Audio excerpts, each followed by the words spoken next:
So magandang araw mga kaka-advance sabi. So welcome po sa ating segment na bagong-bago at ito ang inaabangan sa ating Loft Visit 101 para bisitahin ang isa sa mga most watched po sa ating YouTube channel, Emmanuel Go.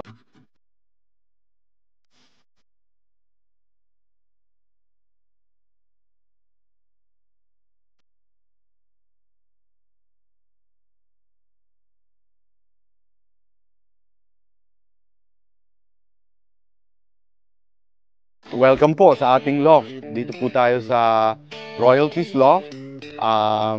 Again, welcome po sa lahat. Storya ko pagdating sa paano nag-umpisa ay parehas din sa marami, no?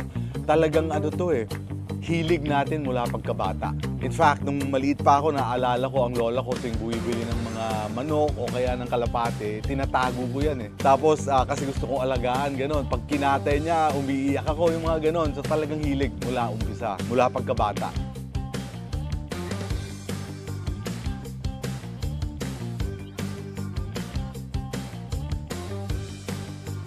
And wala akong maalalang taon sa buhay ko na wala akong kinakalikot na hayop. Basta, sabi ko nga, basta kahayupan, alam ko yan. Parang ganon. Pagdating sa pagkakarera, I think it goes hand in hand with yung nature ko as being a very competitive person.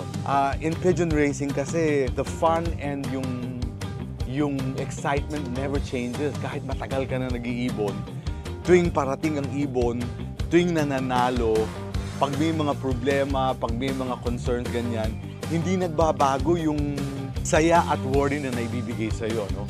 At saka sa akin kasi, it constantly challenges me to think of how to improve better. And dahil maraming anggulo sa pagkakalapate, ang mahirap ipaliwanag until now, even by the very much, the experts that we call them, marami pa ring anggulo na hindi natin completely maipaliwanag. So this presents a continuous avenue for me to explore and for me to continually try to improve on. So, nag-start akong magkarera officially mga 2009, I think. Pero ito ay parang nakilipad ako sa loft ni Sir Wilson Larocco. Naglipad kami ng isang taon sa dati club ni Andres Ong. And then after nun, although hindi kami naging mapalad sa paglipad na yon, although siya ang nagmamanage nun, 2011 yata ako nag-start o 2010 sa PHA na. Niyaya ako ni Johnson, upahan ko yung lugar niya doon. Tapos magtayo ka kanya, tapos sabay tayo maglipad. Siyempre hindi ko na maiwasan. Yun, nag-start na doon, yung talagang naglilipad na lagi. Okay, so Kuya Manny, ito yung top section mo? For north ito. Oo, mga puro cracks ito. And then, ang end section natin dito naman. Yan. Makakatatapos mag-ranging. Tapos ito yung mga pang-south naman natin. Pagka hindi naman umuulan, dito ang cock, yan ang hen or vice versa. Tapos ito yung loft nila. Pagka hapon o magpapakain ng papapasukin sila dito. Darkening hindi masyado, hindi tayo nagda-darkening system Basta lang, kapag pumasok na, parang ito yung parang pinaka-kwarto nila Kapag gusto nila pag magpapakain o kailangan na nilang magpahinga, gusto ko tahimik. Saka gusto ko komportable sila para hindi sila nasa-stress.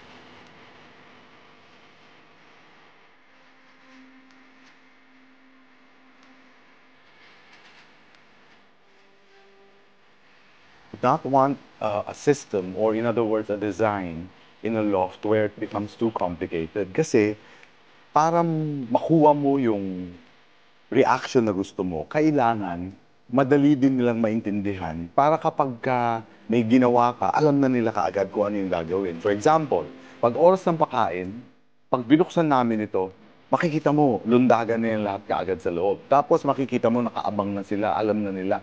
Kumbaga, very simple ang design, pero very sound, very functional, ika nga.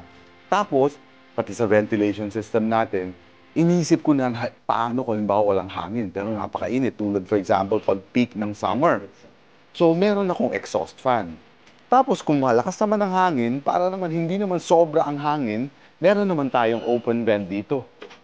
na pwede mong buksan na ganyan para lumalabas naman yung mainit na hangin kahit hindi mo kailangan magbukas. So, for people who are truly paying attention to what I'm saying, ang pinaka-importante talaga dyan is to have a system that's well thought of, a system that's kailangan talaga pag-aralan mo yun eh. Kailangan i-consider mo lahat ng anggulo.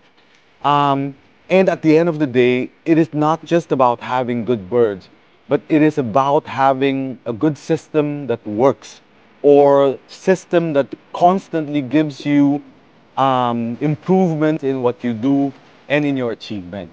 So, pagdating sa bloodline, it is no different. Alam mo kasi nung nag-uumpisa tayo, syempre, dati mahirap kumuha ng linyada eh. Dati ang hirap kumuha ng ibon. Tapos pag pumunta ka sa loft, ang daming ibon. So paano mong mapapataas nga yung porsyento o yung probabilidad na makakuha ka ng ibon na sa tingin mo magagamit mo? Again, ang sabi ko nga, it only makes sense na pagbibili ka, try to understand and focus on doon sa ibon na makukuha mong pinakamalapit sa nananalo. It is not enough that you buy from a fancier that wins, but it is very important that you get a bird closest to the winner. Kasi I don't think there's a law that can actually say na talagang isa lang ang linyada ko. Definitely, I think marami yan. And for those that are very much experienced, hindi viable kapag isa o dalawang linya ka lang eh. Kailangan talaga meron kang several kasi meron kang ilang porsyento na talagang doon sa proven combinations mo. Pero para laging tuloy-tuloy ang improvement, kailangan meron ka ring certain porsyento na mula sa combinations mo. Kasi usually doon ka nakakakuha ng mga bagong magagandang kombinasyon. Tapos from proven combinations is where you progress in terms of doon sa pattern o doon sa breeding program mo, somewhat mimicking yung combination na yun, but at the same time, creating or experimenting with new ones. So hindi rin pwedeng konti, hindi rin pwedeng sobrang dami. So from there, kasi alam mo, ang cycle kasi niyan, it usually takes around 3 to 5 years before you can really establish a good line. And yun ang dapat mong focus. Hindi ito about kung gaano karami. It is about, at hindi rin to dahil lang kukuha ka ng talagang super galing. Kailangan, as much as possible, kumuha ka ng may potential, pero kailangan alam mo din kung paano mong i-develop yung linyada from what you have. No? And from there, pwede nang pag nakakahanap ka na, nakakakuha ka na, then dahan-dahan, inuulit mo yung kombinasyon na yun, pero at the same time, yung mga makukuha mong mananalo dyan, itinetest mo na with other lines. Doon ka makakakuha ng mga bagong winners, and hopefully, yung mga bagong combinations mo would give you better and better birds.